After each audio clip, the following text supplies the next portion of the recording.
ẹ jẹ́ ká gbọ́rọ̀ Ọlọ́run. Ìwé mímọ́ sọ fún wa wípé ó ní ẹ kígbe sí Ọlọ́run, ẹ kígbe pè é. Nígbà tó wípé ẹ kígbe pè é, àwọn wo ló wípé kó kígbe pè é? Àwọn tí wọ́n wà nínú ìpọ́njú, àwọn tó wà nínú ìṣòro, àwọn tí wọ́n ń wá ọ̀nà àbáyọ, àwọn tí ọ̀nà wọn débẹ̀ ní dàrú. Àwọn ni ó sọ pé ó ní ẹ kígbe pè é.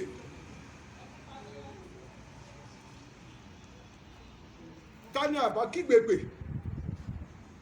bí kò ṣe Ọlọ́run, ẹni tó dá wa? Òun ló dá wa. Ẹni tó wà ní ìṣòro náà, tó wà nínú ìpọ́njú, òun ló dá. Tí Olúwa ní ilẹ̀, ayé àti ẹ̀kún rẹ̀ àti ohun gbogbo pátápátá tó wà nínú rẹ̀, yálà nínú odò, torí pé ilẹ̀ ń bẹ lódò, ilẹ̀ ń bẹ nísàlẹ̀ odò. Ó ló gbé ayé kalẹ̀ lórí àwọn òkun, ó sì gbé kalẹ̀ lórí àwọn ìṣàn omi. Ètò túmọ̀ sí pé àti ìṣàn omi àti òun òkun, ìṣàn omi tó ń sun láti ìsàlẹ̀ àti ilẹ̀ ẹlẹ́ẹ̀bẹ̀ àti ohun gbogbo tó ń bẹ bẹ̀ tí Olúwa ni.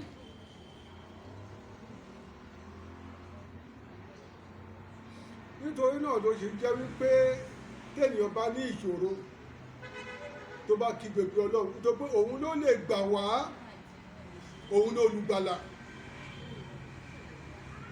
Kò sẹ́lòmíràn, kò sólùgbàlà mìíràn lẹ́yìn Ọlọ́run nínú Jésù Kristi olùgbàlà.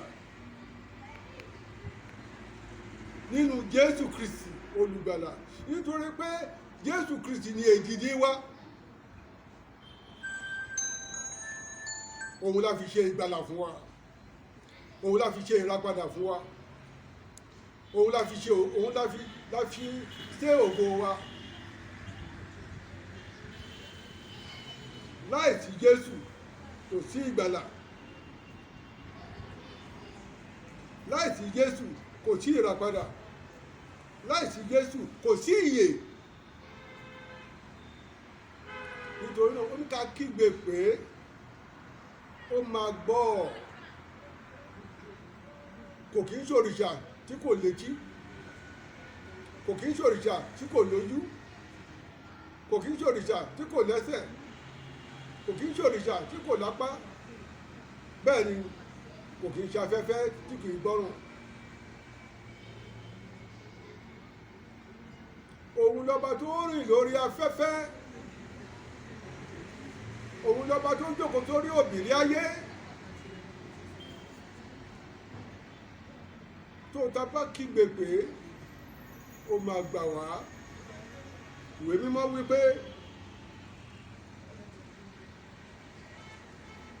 wípé ẹnikẹ́ni tó bá kígbe sí Olúwa, òun náà ṣe kí ni?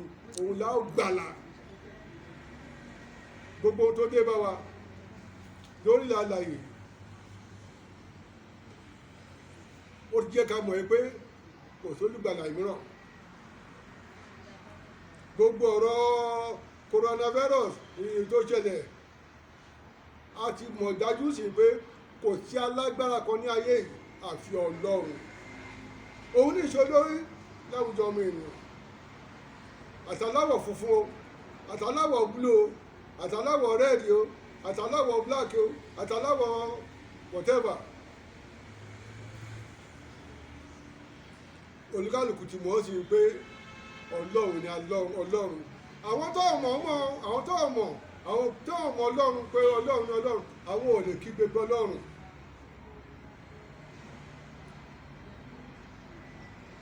Ó dá mi lójú pé nígbàtí coronavirus ti máa kọ́kọ́ ṣẹlẹ̀, ohun táwọn èèyàn tó wà ní agbègbè yẹn tó ṣẹlẹ̀ sí máa kọ́kọ́ kí ó ní pé oh God. Ìgbé yẹn náà máa kọ́kọ́ ké oh God. Ṣùgbọ́n lọ́dọ̀ àwa bíbà ìyá ké oh God.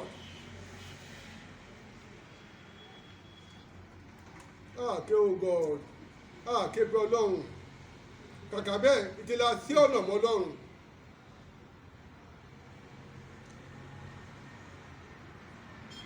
gbọ́ ìwọ ọmọ ènìyàn, kò sí ọ̀nà mìíràn tó tọ́ka sọ́run. Ẹ̀yin aráyé, ẹ̀yin ará wa gbá Jésù. Kí lèmi àti ẹ máa wí tí a bá ní Jésù nígbèsí ayé wa? Kò sí o, a lè rí kankan sọ, kò sáré wí, kò sáré jáde. Gbọ́, ayé òde tí lè parẹ́ ń sìn, ayé máa parẹ́ ṣùgbọ́n kì í ṣe ń sìn, kò ń ṣe ń sìn, ó ń parẹ́ bọ̀, ayé ń gbóbọ̀ lóòótọ́ ṣùgbọ́n kì í ṣe ń sìn. Ó nígbà tí gbogbo èèyàn bá mọ Ọlọ́run, àfi àwọn tó ń mọ Ọlọ́run, àwọn náà máa jẹ ní ègbé. Mo wá ń bẹ̀ ọ́ ìwọ ọmọ ènìyàn, nígbà tó wọ̀ àtìgbà tí ó wọ̀, kégbe pé Ọlọ́run. O gbọ́ ohun tí mo sọ? Nígbà tó wọ̀ àtìgbà tí kò wọ̀, kégbe Ọlọ́run. Nígbà tó wọ̀ àtìgbà tí kò wọ̀, sí Ọlọ́run. Fún ọmọ Kìrìsìtẹ́nì, ìgbà méje ló yẹ kí ọmọ Kìrìsìtẹ́nì, 7 times ló yẹ kí ọmọ Kìrìsìtẹ́nì máa ké pe Ọlọ́run. Ìgbà méje ló yẹ kí ọmọ Kìrìsìtẹ́nì máa fi ọpẹ́, máa fi yan ológo ní ojoojúmọ́. Ǹjẹ́ mò ń ṣe? Ǹjẹ́ mò ń ṣe? Ǹjẹ́ à ń ṣe?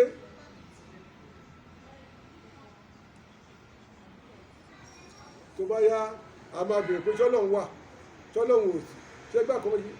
Ǹjẹ́ wọ́n ń ṣe é? Ǹjẹ́ òun ṣe é? Ǹjẹ́ òun kígbe sí? Ǹjẹ́ òun sìn? Ǹjẹ́ òun yìn?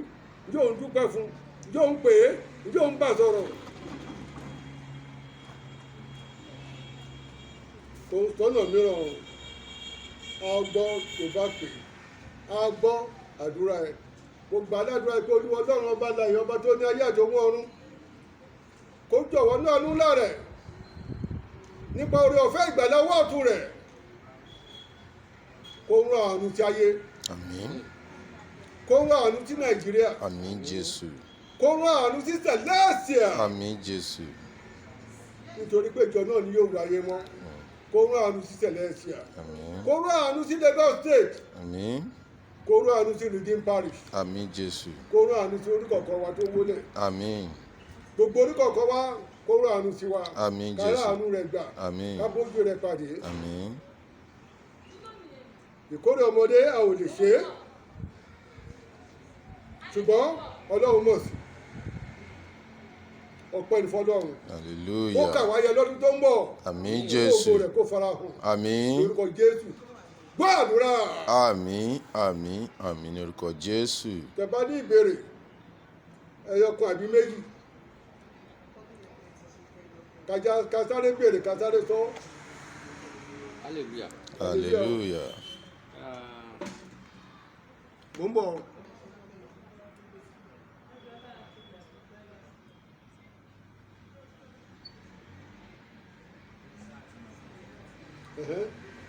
Ìbéèrè tí mo ní ni nípa ìbéèrè méje, Mẹ́ta, 7 questions. 7 questions. Ṣé ní? Mo dẹ̀ fẹ́ kẹ́ ṣe ní brief. Okay. Mo fẹ́ mẹ́nu lé ìyanu tí àwọn olóyìnbó ń pè ní miracle. Now, ìbéèrè mi àkọ́kọ́ dá olùṣọ́àgùtàn is mo fẹ́ sọ ní èdè òyìnbó. Okay. Mo ní why does God work miracle for some and not for others? Tí Olúwa máa ṣe iṣẹ́ ìyanu fún àwọn kan àti náà fún àwọn tó kù. Why does God work miracles for some and not for others? Hallelujah. Hallelujah. Ìbéèrè tó béèrè yẹn, ìbéèrè tó dáa ni. Ṣùgbọ́n kò rí bẹ́ẹ̀. Kí là ń pè ní miracle? Kí ni miracle? Ṣèbí iṣẹ́ ìyanu ni. Bẹ́ẹ̀ni. láti lè ká gbàgbọ́. Ìyanu wo ló tún wà pé kéèyàn sùn láṣálẹ́ kó má mọ ibi tó wà kó dẹ̀ tún jí padà láàárọ̀. Ìyanu wo hallelujah lójú yẹn lọ, mírèkù wo lójú yẹn lọ, kò sí mírèkù lójú yẹn lọ.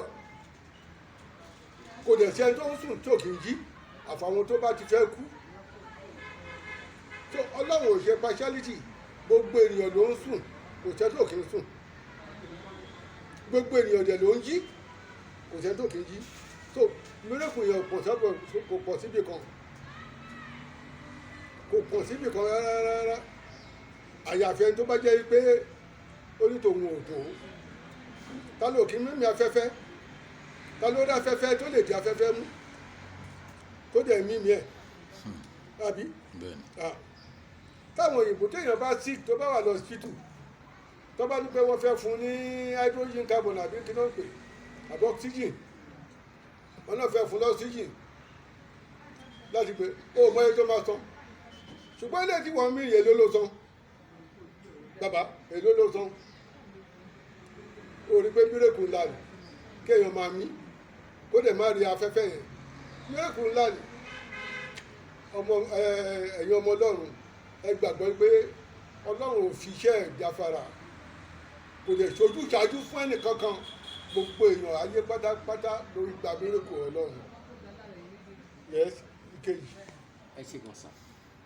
Ìbéèrè mi kejì ni pé is it the Holy Spirit or prayer or a personal state of energy that makes you open to receive a miracle? Kò tí ì yé mi lọ́rọ̀ tó tó sọ. Mo ní, is it the Holy Spirit or prayer or a personal state of energy that makes you open to receive a miracle? Kò sí nǹkan kan tó wà personal téèyàn lè fi gba Holy Spirit ju wípé Like miracle. ẹ́ On miracle náà ni. ọ mírèkù. Yeah, Holy Spirit, yeah, ẹ máa ní sọ. Miracle, Holy Spirit. Tó bá fi gba Holy Spirit sí gbèsè ayé ẹ̀ látọwọ́ Jésù Kristi ni, ìjọ gbàgbọ́. Tó bá gba Kristi gbọ́, ẹ̀mí máa tọ̀ ẹ̀ wá. Ẹ̀mí máa kọ́ wa. A ti sọ fún wa pé Ọlọ́run yóò rán olùtùnú wá, ẹ̀mí mímọ́. Ọlọ́run máa rán wá. Ó ní tóun bá ti lọ, òun máa rán jáde wá sí wa. Ó ní nísìgbà tẹ́yìn bá máa gbà á, ó ní ẹ wà ní mímọ́,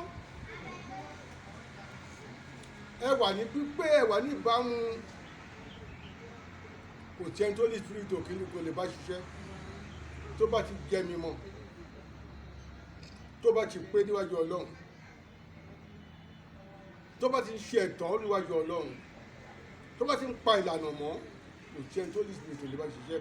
Tó ní spirit bá dẹ̀ bá bẹ́ẹ̀ ṣiṣẹ́ ní ọjọ́, ní ìṣẹ́jú ọjọ́ kọ̀ọ̀kan, oṣù kọ̀ọ̀kan, ọdún kọ̀ọ̀kan, nígbà gbogbo, ní ìṣẹ́jú ló máa rí mírèkù, ló máa rí ìyanu ní gbogbo ọ̀nà ẹ, nínú ọ̀nà ẹ, nínú iṣẹ́ ẹ, nínú ilé ẹ, wà máa rí ìyanu. Ìyanu Ọlọ́run á máa farahàn nítorí pé ẹ̀mí mímọ́ ń bá ẹ gbé.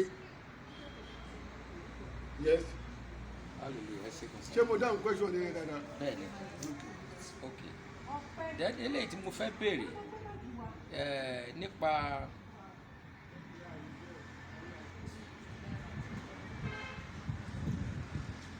how can Jesus do miracle? How can what? Jesus do miracle. How can Jesus do miracle? How can Jesus Jesus do miracle? do miracle. How can Jesus do miracle? Yes. Am I right? That's your question. Yes. How can Jesus Christ do miracle? Yes. Sir. Hallelujah. hallelujah Jésù fúnra rẹ̀ ìyanu ni. Orúkọ tá à ń pe Jésù ni ọba ìyanu, ọmọ aládé àlàáfíà, olùdámọ̀ràn. Òun gangan ni ìyanu. òun gbọ́gbọ́ ni ìyanu.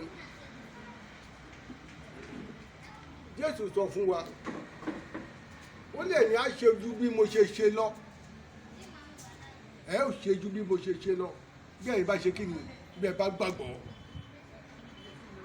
bí ẹ̀yin bá gbàgbọ́, tẹ bá ṣòdodo tẹ gbàgbọ́, ẹ ṣe ju bí mo ṣe ṣe lọ. Ó ní ṣùgbọ́n àwọn nǹkan wọ̀nyí kò ṣeé ṣe bẹ́ẹ̀ bí kò ṣe pé nípa ti àdúrà àti kíni àti ààwẹ̀. Nípa àdúrà àti ààwẹ̀ ènìyàn á gbàgbára, èèyàn lè ṣiṣẹ́ ìyanu, èèyàn ṣiṣẹ́ iṣẹ́ ìyanu wà. Tẹ́nìkan bá sọ pé kò sí iṣẹ́ ìyanu, iṣẹ́ ìyanu wà o. Àwọn ìṣiṣẹ́ ìyanu, ẹnìkan tiẹ̀ bí mi ní question kan, mo rò pé bóyá fẹ́ bí mi question yẹn, èèyàn kan bí mi pé ó ní bàbá mo ní yes, ó nígbà tí ó ní pandemic yìí, coronavirus yìí, ó ní kí ló ṣe dẹ́gbà àwọn pásítọ̀ yìí ò lè ṣiṣẹ́ ìyanu mọ́. Ó ní wọ́n ṣe ṣiṣẹ́ ìyanu kí coronavirus yìí kókó ńlẹ̀, àbí nǹkan tẹ̀ ń sọ́kọ́ yẹn pé kókó ńlẹ̀. Ó lóun ò gbàgbọ́ mọ́ pé ìránṣẹ́ Ọlọ́run kankan wà mọ́, pé kò sí ìránṣẹ́ Ọlọ́run mọ́, wípé wọn ò lè sọ pé kí mírèkù kúrò ńlẹ̀. Mo wá dáhùn, mo wá sọ fún un pé Ọlọ́run kò ní orí ìtẹ́. Jésù Kristi ọba ọ̀gá ògo, ọba ìyanu kò kúrò lórí ìtẹ́.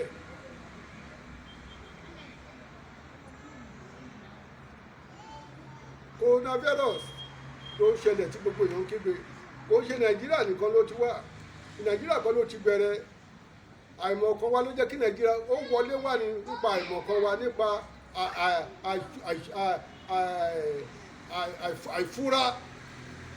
àìfúra wa, òun ló jẹ́ kí coronavirus wọ Nàìjíríà. Àìfúra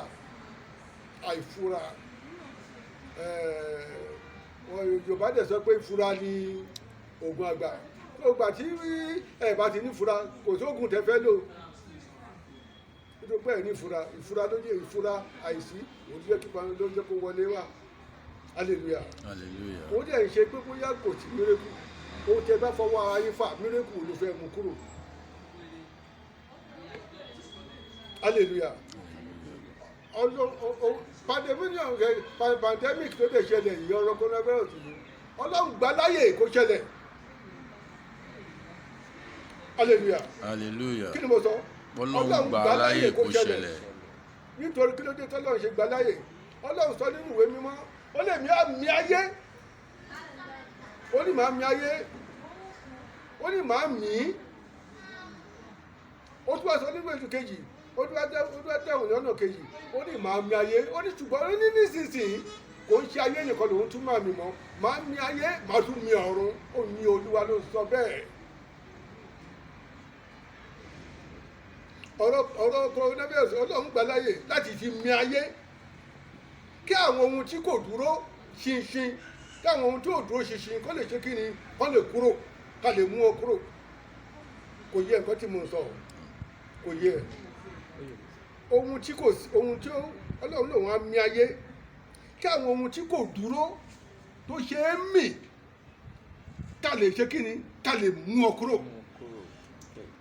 Kí àwọn èyí tí ò ṣe é mì, kó lè ṣe kí ni, kó lè dúró. Kí ni àwọn ohun tó ṣe é mì? Kí ni àwọn ohun tó ṣe é mì? Hallelujah. Àti mi àwọn ohun tó ṣe, àti mi àwọn ohun tó dá, àti mì í kúrò, àti ti mú àwọn ohun tó dá, àti mú ọ kúrò. Coronavirus ti jẹ́ ká mọ̀ bá ṣe kù sí. Àyàfi tó bá fẹ́ tọrọ ẹ̀ jẹ. Coronavirus ti jẹ́ ká mọ̀ irú àwọn èèyàn ta ní, irú orílẹ̀-èdè tá a wà, irú èèyàn tá a jẹ́, irú àwọn tó ń darí wa, irú àwọn tá a ń darí, ó ti yẹ ká mọ̀. So kò sí ibi tí irọ́ lè dúró sí mọ́, kò sí ibi tí irọ́ tó lè dúró sí mọ́, kò sí ibi tí àìṣòdodo tó lè dúró sí mọ́, àti mì wọ́n kúrò, àti mú wọn kúrò. kò síbi tó lè dúró sí mọ́, kò síbi tí ìwà búburú tó lè dúró sí mọ́, àti mì wọ́n kúrò. àwọn ohun tí a lè mì tí kò ṣeé mì, ọ̀rọ̀ Ọlọ́run kò ṣeé mì, ó máa dúró títí láéláé ni. ìjọba Ọlọ́run kò ṣeé mì, ó máa dúró títí láéláé ni. agbára Ọlọ́run kò ṣeé mì, ó máa dúró títí láéláé ni. so ọ̀rẹ́ mi, ohun tí mo ń sọ fún ẹ bẹ́ẹ̀ ni pé kò kí ń ṣe pé kò ṣeé ṣe, kò kí ń ṣe pé a lè gbàdúrà, kò ń ṣe pé àwọn pastors ò lè gbàdúrà, kò dìgbà tó bá jẹ́ bíṣọ̀bù àbí kíní kan àbí ẹni tí kò jẹ́ káṣẹ tó sọ̀kalẹ̀, àṣẹ lè jẹ́ ẹni ọmọ kékeré sọ̀kalẹ̀ kó gbọ́ ọ̀run kó fara hàn. ẹni àmì oró lẹni àmì oró máa jẹ́, ṣùgbọ́n tó bá ti kọsẹ̀ kò ṣe ni àmì oró mọ́. kó ló má jẹ́ ká kọsẹ̀, àmín, kó ló má jẹ́ ká ṣubú, àmín, ká má ṣubú dànù. àmín. kò ṣe pé bóyá kò ṣe, Olúwa ń ṣiṣẹ́ lọ́wọ́, ọ̀rọ̀ pandemic Olúwa ń ṣiṣẹ́ lọ́wọ́, ó ń ṣe, tó bá dẹ̀ parí iṣẹ́ ẹ̀ a máa rí. yes. ìbéèrè mi eléyìí ni pé why haven't we seen more miracles like the ones looking for God? ojú mi dáadáa o.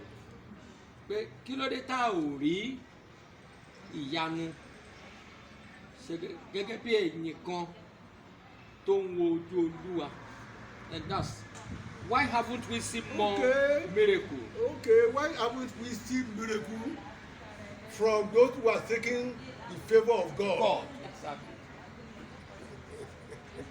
irú miracle wo ló ń wá? ẹni tó ń wá ọmọ tó ò fi ní ṣoyún tó ń wọ ọmọ, àbí? Bẹ́ẹ̀ni. wáyé tí miracle ṣe rẹ̀ kó fi ní ṣoyún tí iṣẹ́ bá rìn, ẹni tó ń wọ ọmọ tó ò fi ní ṣoyún yẹn, ṣé ẹ bá jáde, ṣé ẹ bá lọ káàkiri, ṣé ẹ bá wọlé, ẹ bá jáde? a lè sọ nítorí pé àbáwọlé tí n bá gbàdúrà fún ẹ̀sìn tó dẹ̀ gborí yẹn tó gbé lọ́bọ̀ mi, ṣé mírèkù yẹn kan fẹ́ ṣẹlẹ̀? ẹni tó bá gbàgbọ́ tó ti gbọ́ràn yóò rí iye ìjọ mímọ́.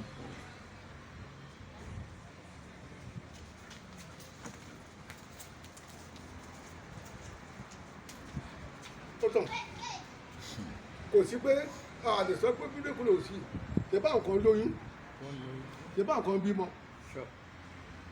lórí òkè yìí àwọn kan lóyún, àwọn kan bímọ. ẹnìkan dẹ̀ wà tó ò tí ì lóyún, tó ṣe ń wojú Olúwa, tó dẹ̀ ń wojú Olúwa, yóò tẹ̀lé lánàá, iṣẹ́ ń bá rìn, iṣẹ́ ìmọ̀ ibi tó ń lọ, iṣẹ́ ìmọ̀ tó ń ṣe, àti wípé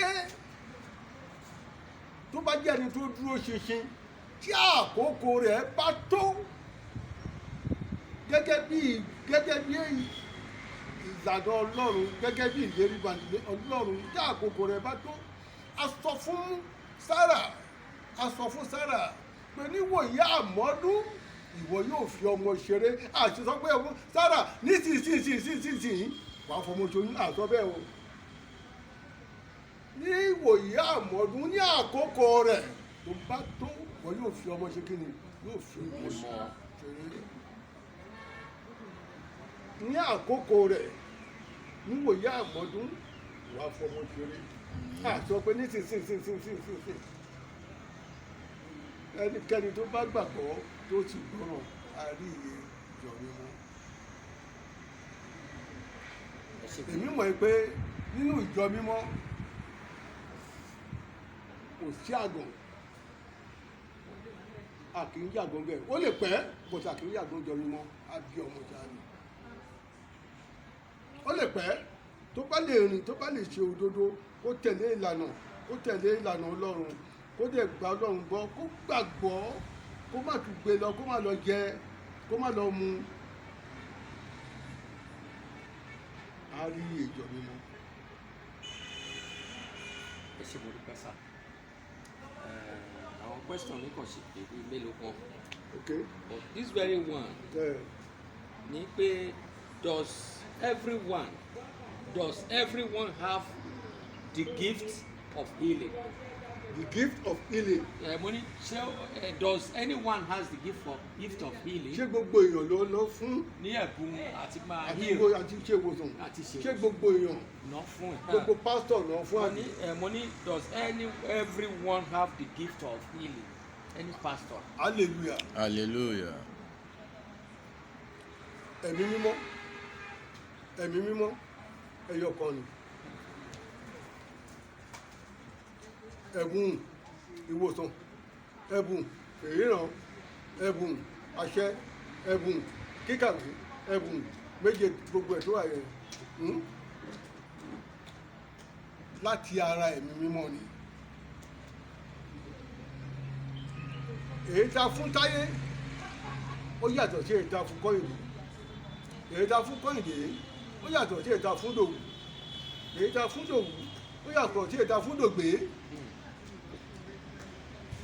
Ẹ̀bùn tá fún kálukú ọ̀tọ̀ọ̀tọ̀, kò kí n ṣe gbogbo èèyàn la fún lẹ́bùn kan náà pọ̀. láti ṣe healing. Àti healing o, àti blessing o, àti victory o, kò kí n ṣe gbogbo èèyàn la fún lẹ́bùn kan náà pọ̀. Àwọn ẹlòmíì a fún ọ lẹ́bùn ẹyọ kan ṣoṣo. Àwọn ẹlòmíì a fún ọ lẹ́bùn mẹ́ta. Àwọn ẹlòmíì a fún ọ lẹ́bùn márùn-ún. Àwọn ẹlòmíì a fún ọ lẹ́bùn mẹ́fà pọ̀, kò sí ètò tí ìgbà méjèèjì, kò sí ẹni tó lè gba méjèèjì, kò sí ẹni tó lè gba méjèèjì. ẹ ṣe gan. Tẹ́nìkan bá sọ pé òun gba ẹ̀bùn méjèèjì, èmi sọ pé òpùrọ́ ni ó lè ní irọ́ ló pa, kò lè gba méjèèjì. ẹ ṣeun gan ẹ̀yin bàbá wa ẹ ṣe gan. ìbéèrè mi kan eléyìí mo fẹ́ sà kí ẹ ṣàlàyé dáadáa fún wa pé is there a specific way to pray in order to see healing miracles happen? Is there a specific way? Mo ti sọ lẹ́ẹ̀kan, mo ti sọ lẹ́ẹ̀kan.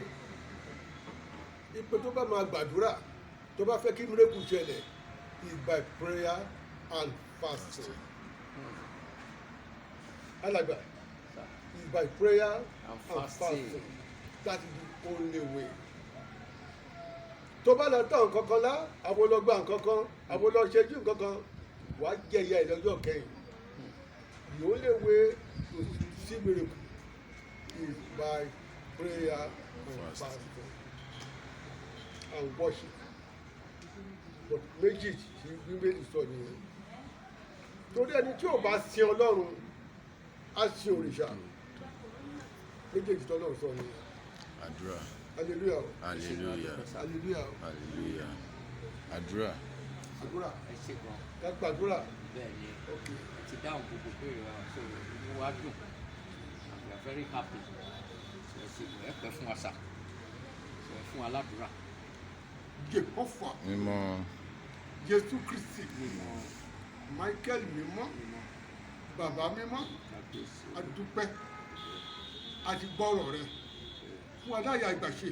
àmín Bí ẹ̀mí mímọ́ wọ̀ wá, àmín jésù ká lè máa ṣèfẹ́ rẹ, àmín kí ògo rẹ kó lè máa buyọ lára wa, àmín kí jésù ọ̀nà wa kó lè máa kún fáyọ̀, àmín o ká lè máa fayọ̀ ṣe ọ́. àmín A dúpẹ́ pé o ti gbọ́, Ìṣirò. a dúpẹ́ pé o ti ṣe, Ìṣirò. ògo ni forúkọ ẹ lókè ọ̀run. hallelujah Ògo ni forúkọ ẹ lókè ọ̀run. hallelujah Ògo ni forúkọ ẹ lókè ọ̀run. Hallelujah. Ẹ̀mí mọ́ máa bá wa nìṣó, Àmín. ẹ̀mí mọ́ máa bá wa lọ. Àmín. A dúpẹ́ pé o ti gbọ́ o. Jésù Olúwa wa. àmín, àmín, àmín ní orúkọ Jésù. Hallelujah méje. hallelujah, hallelujah, hallelujah, hallelujah, hallelujah, hallelujah, hallelujah.